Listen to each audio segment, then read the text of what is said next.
It is indeed the paradox of nature that only less than 3 months ago, the country was reeling in a severe drought in which more than 10 million Kenyans stared hunger in the face.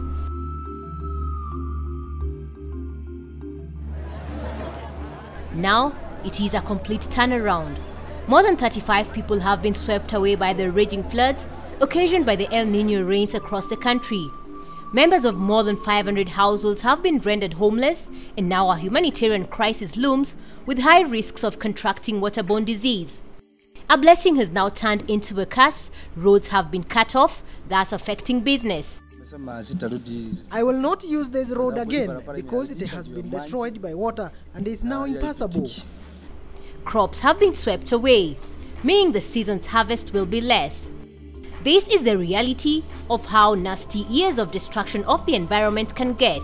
Continuous cutting of trees have left the soil bare, water freely flowing. As we clear our forests, our temperatures start rising. When the temperatures rise, it means that our evaporation rates also increase.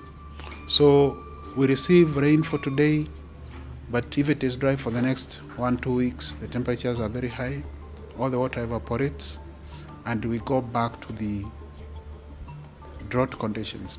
And owing to poor policies, all that water goes to waste, irrespective of the persistent water rationing in the city. We are transporting a lot of our topsoils to the oceans. These topsoils are the most fertile soils for our farming.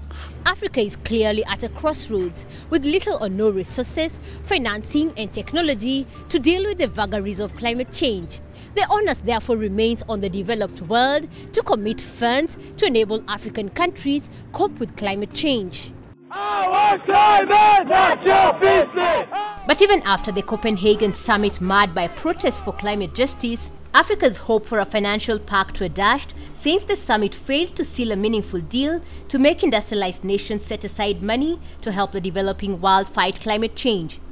Copenhagen Accord did not set targets for emissions reductions, meaning developing countries will have to depend on goodwill rather than commitment from industrialized nations.